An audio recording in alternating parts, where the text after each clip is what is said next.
First off, I want to thank the brave men and women who work behind the wall. I want to thank them on a national level because their job goes unrecognized. How do they try to turn a guard? Well, correctional officer. Sorry, I apologize. But correctional officer. How you guys doing today? It's Anthony Gangi, host of Tier Talk. Got a great treat for you. A great treat. You know, this Sunday, the Showtime miniseries, Escape from Dannemora, gets released. And that's about the manipulation of Joyce Mitchell. So what I did today was I talked to two experts. My boy, Gary Cornelius, who's a retired lieutenant and author of Art of the Con, and another good friend of mine, Russ Hamilton, a retired sergeant from the California Department of Corrections and Rehabilitation. And they're going to give you tips. Ways to avoid inmate manipulation, ways to recognize that you're being manipulated. And also in the description of this video is a link. That link is going to take you to my playlist on inmate manipulation. There's a lot of valuable information here. So please check out these videos. When I come back from our sponsors, we're going to get right in with Gary Cornelius and Russ Hamilton. So guys, remember, Tier Talk's for you, you brave men and women that work that front line of correction. So please subscribe, interact, engage, comment, hit that bell, and share these videos. You never know. These videos can save lives. They really can. Also save your career. So stand by for our sponsors. I wanted to attend a university that had an intelligence program. I wanted to look at problems different. I wanted to increase my critical thinking abilities. AMU offered those avenues to expand. Obtaining your degree as an adult, you're actually paying yourself and investing in yourself. You can't put a dollar on it, it's priceless. It's something that can never be taken away from you. American Military University. Learn from the leader. Hello, my name is Lieutenant Gary F. Cornelius, retired Deputy Sheriff Lieutenant. I worked at the Fairfax County, Virginia Adult Detention Center for over 27 years. I'm a corrections author and trainer, and one of the classes that I do is inmate manipulation. And I welcome this opportunity on Tier Talk to talk about inmate manipulation. It's a skill that the inmates have, and it is also a skill, the resisting of it, that we need to develop as correctional staff, both sworn and non-sworn.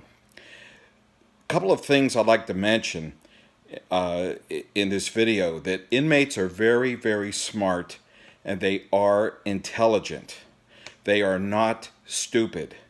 And a corrections staff person, whether it's a sworn correctional officer or a civilian that's thinking, well, I'm too smart for them, they'll never get over or fool me, that is not very realistic thinking. Inmates, offenders, whether they be in jails or prisons or juvenile detention centers on probation or parole, they have lived on the street. They don't have the same moral code that you and I do. They've lived by their wits. They've lived by cheating people, lying to people, going outside the morals, the normal society norms that you and I have lived by. So they're very, very good at manipulating. Sometimes they have no conscience, and in my classes I talk about this, and one of the ones that really gets a class's attention when I do a training, whether it's for volunteers or sworn staff or civilians or whatever, is are the two inmates in a Georgia jail several years ago that they were cousins, and their grandmother passed away, and they had to go to the wake. They had to view, they were grieving and so forth. Well, the jail, being compassionate, they were taken to the wake under escort. And while they were grieving over their grandmother's casket, they rifled through the casket and got some contraband and tried to bring it back into the jail. Now, you can only imagine who left the contraband. Was it their families? Was it their friends? But that's what they tried to do. They would use their own relative loved one's death to get over on the staff. So they're very, very, very important. Inmate manipulation training should be incorporated into basic training and regular in-service training. There should be refreshers in it. It's a fascinating subject. When I do a class, I'm always bringing in new incidents, things that I've read about, how inmates have fooled staff and what I like to say gotten over on them or snookered them. It should be part of regular training, and all civilians, whether they are volunteers, maintenance people, administration clerks, counselors, mental health folks, teachers, mentors, medical, it doesn't matter. They have to have this training, because when they come into a jail or a prison or any type of correctional facility, the inmates will target them. And as one parolee told me after I did a workshop one time, he said that you were right on. And I said, well, thank you. And he said, because you have to impress the fact. And this parolee was doing fine. He had earned his way out. He was doing okay. And he said, but you have to realize that all staff, sworn or civilian, they have what the inmates want. And you might think, well, it's cell phones or drugs. And he said, no, it's access to the outside. And that is something that you can never, ever, ever forget. The three components that you have to remember in inmate manipulation is the simple definition of the term. Manipulation, to control or change, manipulate, control or change by artful and unfair means to achieve a desired end. And they take the artful and unfair means could be lying, could be buttering us up, flirting, feigning a romantic interest. They take advantage of what they know and what they see. And there are two examples come to mind. One is the Clinton, New York escape, where Joyce Mitchell talked too much about her problems, and she fell right into their trap. Matt and Sweat, she fell right into their trap.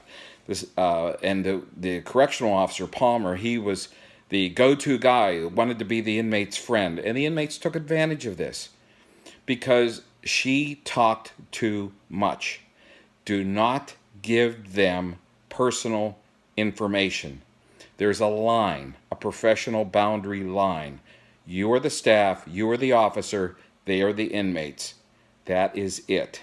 The second one I like to talk about in my trainings is Baltimore Detention Center, where the Black Guerrilla family looked for, one article I read said female corrections officers with low self-esteem and certain physical attributes. And if you followed the news in corrections the last couple of years, you can remember how many of the corrections officers at Baltimore helped the inmates in drug smuggling, sex with the inmates, and so it was a mess. In closing, there has to be teamwork. Whether you are a sworn officer or a civilian, you look out for each other, and it's called the slippery slope. If you see someone going down the slippery slope, spending too much time with inmates, being too familiar with inmates, letting inmates flirt with them, they're doing favors for inmates, somebody has to step in and stop it. And it can be colleagues, it can be co-workers, or supervisors. And I know that some corrections officers, well, the supervisors, I don't like him or her that much. Well, a good supervisor watches out for the staff, and they watch out for everybody in that jail. That's their job.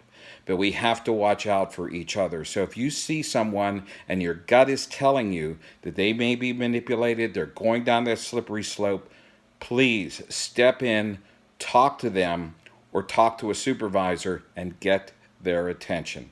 I'd like to thank Anthony Gangi and the crew at Tier Talk for letting me do this video.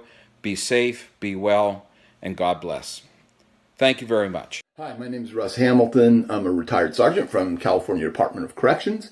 And Anthony Gangi from Tier Talk asked that I make this short little video. This is going to be about manipulation. The reason that the topic is manipulation is because we're having the production of Escape from Dannemora come up this week. And so Anthony thought that would be an appropriate topic. So anyway, jumping right into things here. In corrections, when we use the word manipulation, everyone right away assumes that what we're talking about is a dirty cop, someone who's been co-opted or corrupted in some way. And yeah, that's the worst case scenario, and that's something we have to guard against. And one thing this video is about giving you concrete terms to think about that will clue you into when someone's being manipulated or when someone's trying to manipulate you. So anyway, starting right in there, we've got the 4 things that people react to that cause them to be manipulated. Those 4 things are, first of all, you've got platonic emotional friendship or acquaintanceship. And with an inmate, yeah, they shouldn't be your friend. They should only be acquaintances to a degree. But sometimes that can cause you to do a favor or to step over a boundary that can sometimes lead to something else. Anyone can be manipulated, but it's a matter of degree. So that's the thing you really want to look for, is whether or not you're stepping over a boundary. If you're not searching to the degree you should, if you're doing special favors, if you're cutting them slack in some disciplinary areas, that can all be an indicator that you're being manipulated. To a smaller degree than what happened at Dannemora, of course, but you're still being manipulated. The second one is romantic, emotional relationship that often has a sexual component or could have a sexual component to it. This, of course, is clearly out of bounds. But what about situations where it's just flirtation? Well, that can still be used to manipulate, and that can be used further on down the line to reach into deeper forms of manipulation that can start with things like extortion and so forth. So that's the second one you want to look out for. Third, of course, greed and money. It's essentially a financial relationship, and something's being exchanged. It's called a quid pro quo. It's one thing, this for that. It could be money, maybe it could be drugs, maybe it could be sex, maybe it could be some other consideration, some other something of monetary value. So anyway, the fourth one is fear, intimidation, and extortion. Those are the ones where you're being extorted to do something, possibly because you did something earlier on this list that led to something else. And so that's always one that we have to take into consideration. But one thing about this list that I've put out there for you is, remember, you can start with one and end with the last one. So anyway, in the platonic realm, friendship, acquaintanceship, can you do a favor? Can you talk to my counselor for me? Eventually it could lead into something like bringing something in. I had an inmate who was a shot caller for the Nuestra Familia, and for whatever reason, he opened up to me and told me about how he had early on, as an inmate, corrupted and co-opted a female member into giving him sexual favors. And he later used that to turn to her bringing in drugs and so forth. And it was a matter of desensitization. It didn't start there with a sexual component. It just started with him cleaning her office every day. And then went from cleaning her office every day to bending down near her. And then it went from there to him accidentally brushing. And then one day to obviously purposefully touching her. So it was a matter of desensitization and degrees.